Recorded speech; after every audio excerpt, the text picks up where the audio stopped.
अस्सलाम वालेकुम नाजरीन, माश डिजिटल के साथ रिजवान भट्टू आपकी खिदमत में हाजिर है। नाजरीन, आज हम इस्लामाबाद में दाखिली और खारजी रास्तों से जो मिलावट शुदा दूध आता है उस पर बात करेंगे और इस्लामाबाद जो फूड अथॉरिटी है इस पर भी बात करेंगे, इसकी कारकर्दगी भी बात करेंगे।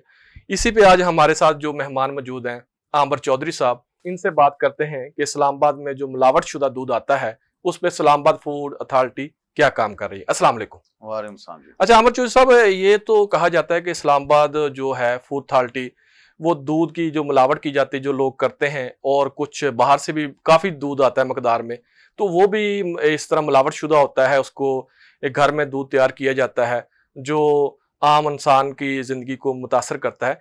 तो आपने इस पे काफ़ी रिसर्च की है, तो इसके बारे में आप क्या कहते हैं? देखें वट साहब, पहले भी मैंने एक प्रोग्राम किया था ये केमिकल जो मिला दूध है इसके खिलाफ, लेकिन जो इस्लामाबाद फूड अथॉरिटी है सिर्फ आर्जी तौर पर उनको सील करती है और उनको जुर्माने करती है और उसके बाद वो फिर दुकानें खोल के फिर वही दूध उसी तरह बेच रहे हैं दिलेरी के साथ। अच्छा, जिस तरह डिप्टी डायरेक्टर जो इस्लामाबाद है डॉक्टर तायरा सदीक, ये काफ़ी नज़र आती हैं, काफ़ी चेकिंग कर रही हैं इस्लामाबाद में जो मोजरे से चीज़ें हैं उस पर भी काफ़ी इन्होंने नोटिस भी किए हैं, चलान भी किए हैं, कुछ लोगों को जेल में भिजवाया है, तो ये काफ़ी एक्टिव आती हैं। क्या ये इस जो फूड को चेकिंग में ये काफ़ी काम कर रही हैं, इसके बारे में आप क्या कहते हैं?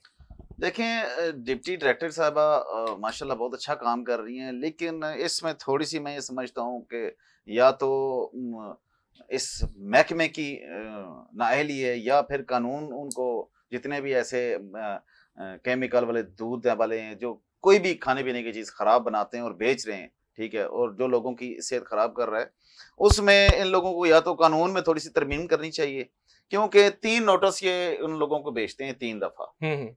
3 दफ़ा जाके, एक दफ़ा इंस्पेक्शन करते हैं, चेक करते हैं इनके जो इंस्पेक्टर हैं, फिर उसके बाद इनकी दुकानें सील की जाती हैं, नोटिस पहले होते हैं, फिर उसके बाद सील होती है। एक दफ़ा सील होती है, फिर उसके बाद वो उनको 50,000 लाख रुपए जुर्माना होता है, फिर वो जमा करवा के दोबारा खोल लेते हैं, क्योंकि वो दूध तो होता कोई नहीं है, सारा केमिकल है और वो पानी के बड़े-बड़े टैंकरों में केमिकल डाल के और पता नहीं क्या-क्या गंद डाल के वो दूध बनाते हैं। उनको तो नुकसान नहीं होता, 50,000 लाख रुपया एक दफ़ा बंद एक दिन में चला जाए, तो कोई उनको टेंशन नहीं है। लेकिन उसके बाद देखें दूसरी दफ़ा फिर ये सील करते हैं, दूसरी दफ़ा जब सील करते हैं उसके बाद फिर इनको जुर्माना होता है, फिर ये जुर्माना जमा करवा के, और देखें इस्लामाबाद फूड अथॉरिटी के दफ्तर के अंदर लाइनें लगी होती हैं मिलावट शुदा दूध वालों की, और वो उनको लाख रुपए जुर्माना हो, 2 लाख हो, 3 लाख हो, उनको कोई टेंशन नहीं है, वो जुर्माना जमा करवाने खुशी-खुशी आते हैं और वापस उन्होंने दुकान खोलनी होती है कि उन्होंने वही जो गंद बेच रहे हैं उसी को उन्होंने आगे फिर वापस सेल करना है। तीसरी दफ़ा, अब देखें तीसरी दफा इस्लामाबाद फूड अथॉरिटी, वहां पे जो मेरे जराए हैं उनका ये कहना है तीसरी दफा आज तक कोई दुकान ही नहीं आई। पिछले साल मार्च से इदारा वर्किंग में है और इस 2024 में फरवरी से ये बाकायदा जो ना विजिट्स होते हैं, इंस्पेक्टर विजिट करते हैं, लेकिन तीसरी दफा कोई ऐसी दुकान ही नहीं आई। भट्टो साहब देखें, बड़ी सोचने वाली बात है कि तीसरी दफा कोई ऐसी दुकान नहीं जिसको तीसरा नोटिस हुआ हो, तीसरी दफा सील हुई हो, क्योंकि इनके मुताबिक फूड अथॉरिटी के मुताबिक 3 दफा सील होने के बाद उसका कारोबार मुकम्मल बंद हो जाता है और इस नाम पे कोई कारोबार दोबारा वो नहीं कर सकता हो। अच्छा, ऐसी इस्लामाबाद में कोई शॉप है जो बिल्कुल ही बंद हो गई हो इस कार्रवाई के बाद? कोई मिलावट शुदा दूध था 2 नंबर, उसके बाद बंद होगी, कोई ऐसी है शॉप? नहीं भट्टो साहब, देखें अभी सिर्फ इसके मुताबिक मैं आपको सिर्फ 8वें महीने के मैं रिजल्ट दे रहा हूँ जो फूड अथॉरिटी ने खुद जारी किया है। 8वें महीने में जो विजिट किए हैं जी, जितने इंस्पेक्टर हैं इनके, जितनी खाने पीने वाली मिलावट शुदा दूध वाली दुकानें, सब चीजों विजिट किए हैं जी, कितने 1272 दुकानों पे इन्होंने विजिट किया है। और 1272 दुकानों में से विजिट करने के बाद, ठीक है, जिन लोगों को नोटिस किए जी कि आप अपना कारोबार में जो चीजें रखी हुई हैं इनको दुरुस्त किया जाए, इसमें इंप्रूवमेंट लाई जाए, वो कितने लोग हैं जी? वो हैं जी 910 दुकानें ऐसी हैं जिनको नोटिस किए गए कि जनाब आप अपनी ये करके अपनी चीजों की बेहतर करें। उसके बाद देखें, मैं एक और चीज आपको बताता हूं कि कितने बंदों को वहां पे जुर्माने हुए। अब जुर्माने 1272 लोगों की विजिट हुआ और जुर्माने कितने हुए? 100 बंदों को। अभी देखें 100 बंदों को जुर्माने होते हैं और 1272 वाले में से पीछे कितने बंदे रह जाते हैं कि बाकी 1100 बंदा बिल्कुल फ्री हैंड है, उसको कोई जुर्माना नहीं हुआ, कोई कुछ नहीं हुआ। अच्छा, इसके बाद आमिर चौधरी, जिस तरह ये बाहर से दूध आता है वो मिलावट शुदा होता है काफी, तो उसको एक बार हफ्ते में या दो बार उसको चेकिंग किया जाता है, रोजाना की बुनियाद पे वो चेकिंग नहीं होती, तो एक दफा वो पकड़े जाते हैं, वो उनको जुर्माना हो जाता है, उनकी गाड़ियां बंद कर दूध गिरा दिया जाता है। तो इसके अलावा भी कोई चेकिंग का प्रोसीजर करते हैं ये? मैं आपको वट्टू साहब बिल्कुल आपका इसके ये मेरी एक बात कहने के बाद मैं आपको जवाब देता हूँ। ये जो 1272 इन्होंने दुकानें चेक की थी, इसमें से 22 दुकानों को सिर्फ सील किया गया। अभी देखें इस्लामाबाद के अंदर कौन सी चीज अभी मिलावटशुदा नहीं है। जितनी भी आप खाने पीने वाली चीजें जो आप खाते हैं उसके बाद आपका मैदा जलन करना शुरू हो जाता है। क्यों? क्योंकि वो मिलावटशुदा होती हैं।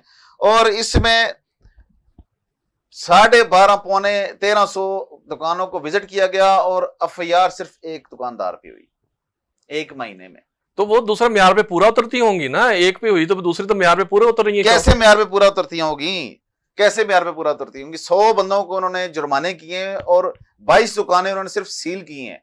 इस्लामाबाद फूड अथॉरिटी पूरे इस्लामाबाद के अंदर देखें अर्बन और रूरल दोनों एरिया में विजिट करती है, उनकी टीमें लगी हुई हैं। अभी जो आपने सवाल किया कि कितने बाहर से दूसरे शहरों से कितने कंटेनर आते हैं, बिल्कुल। और जो मेरे जराए हैं उसके मुताबिक 170 रोज का जो टैंकर है वो इस्लामाबाद में इंटर होता है। 170। देखें अभी उसमें जिस दिन फूड अथॉरिटी वाले सुबह सुबह 5 बजे 6 बजे जो इस्लामाबाद के दाखिली रास्ते हैं वहां पे जब वो अपना नाका लगा के बैठते हैं और वहां पे जब वो चेक करते हैं इस्लामाबाद में इंटर होने से पहले इन टैंकरों को, उस दिन जिस दिन चेक करते हैं, जो मेरे जराए ये आप फूड अथॉरिटी वालों को भी पता होंगे कि मैं क्या कह रहा हूं, तकरीबन 8-10 कंटेनर इस्लामाबाद में आ सकते हैं उस दिन। 170 में से 8-10 कंटेनर आते हैं। अच्छा आमर बाकी सारा मिलावट वाला दूध होता है। अच्छा आमर साहब, उसमें ऐसे बहुत से ऐसे रेस्टोरेंट हैं जो बहुत मशहूर हैं, जिनका नामी ग्रामी है, वो बाज का तो हमने देखा कि जब चेकिंग की गई तो उनके भी वो दूध जो गैर म्यारी होता है और उसको गिरा दिया जाता है। वो ऐसे ब्रांड मौजूद हैं इस्लामाबाद और रावलपिंडी में। बिल्कुल ऐसे। ठीक है, अगर रोजाना की बुनियाद पे चेक किया जाए तो ये मसले का हल निकल सकता है। देखिए रोजाना की बुनियाद पे अब इस्लामाबाद फूड अथॉरिटी के अंदर या तो बंदों की कमी है या तो इंस्पेक्टर्स की कमी है, क्योंकि देखें ये रोज का काम है। अगर एक दिन हफ्ते में या महीने में एक दफा, जो मेरे जराए महीने में या 20 दिन में एक दफा इस्लामाबाद फूड अथॉरिटी इन दाखिली रास्तों पर खड़ी होती है और सुबह सुबह के टाइम ये इतने, अगर 170 कंटेनर में से 10 कंटेनर आते हैं और 160 कंटेनर वहीं पे गिरा दिया जाता है। अगर रोज ये हो तो इस्लामाबाद में दूध कहां से पूरा होगा? पहली बात है भट्ट साहब। अच्छा, अब हम प्रोग्राम के लास्ट में हैं, क्या इस्लामाबाद फूड अथॉरिटी की कारकर्दगी से आप मुतमिन हैं? देखें कारकर्दगी जो है इस्लामाबाद फूड अथॉरिटी की माशाल्लाह अच्छी है, लेकिन मेरा सवाल एक है कि आया कि आज तक केमिकल मिला दूध वाली 2 दफा उसको सील हुई हैं दुकानें, तीसरी दफा कोई दुकान सील नहीं हुई।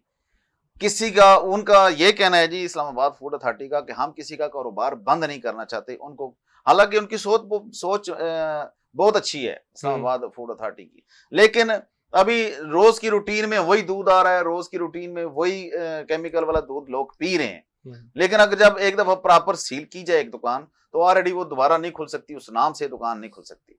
अच्छा नहीं, जो आप कह रहे हैं एक दफा जो सील कर दी जाए दुकान वहां उसी नाम से वो दोबारा नहीं ओपन हो, इसकी क्या वजह है? देखें ये लॉ जो है ना, ये कानून इस्लामाबाद फूड अथॉरिटी वालों ने मुझे बताया कि हम 3 दफा मौका देते हैं और तीसरी दफा जब इंप्रूवमेंट नहीं होती इस काम में तो हम उसको सील करते हैं। लेकिन आज तक पूरे 1 साल में कोई केमिकल वाली दूध वाली दुकान जो ना मुकम्मल सील नहीं हुई, मुकम्मल बंद नहीं हुई। क्यों? इसकी वजह क्या है? क्या आया कि देखें जो मेरे जराए हैं कि इसके मुताबिक क्या फूड इस्लामाबाद फूड अथॉरिटी को वहां से कुछ हासिल हो रहा है, कुछ इनकम हासिल हो रही है? क्यों नहीं है तीसरी दफा ये दुकानें ऐसी केमिकल वाली सील प्रॉपर करते हैं? इसकी वजह क्या है? आमर चौधरी साहब बहुत शुक्रिया आपका प्रोग्राम में तशरीफ लाने का। जी नाजरीन, जिस तरह फूड अथॉरिटी इस्लामाबाद में काम कर रही है, अगर मजीद नाकों को बेहतर किया जा सके तो गैर मेयारी दूध जो है इस्लामाबाद में आने से रोका जा सकता है और अवाम की जानब से भी खेलने का मौका नहीं मिलेगा, क्योंकि हम गैर मेयारी दूध है उससे कुछ भी हो सकता है। तो इसलिए इंतजामिया को चाहिए कि जो दाखिली और खारजी रास्ते हैं उस पर सख्त से सख्त चेकिंग हो और गैर कानूनी जो है गैर मेयारी जो दूध है वो इस्लामाबाद में ना आ सके। आज के प्रोग्राम से रिजवान भट्ट को इजाज़त दें। अल्लाह ने के बाद।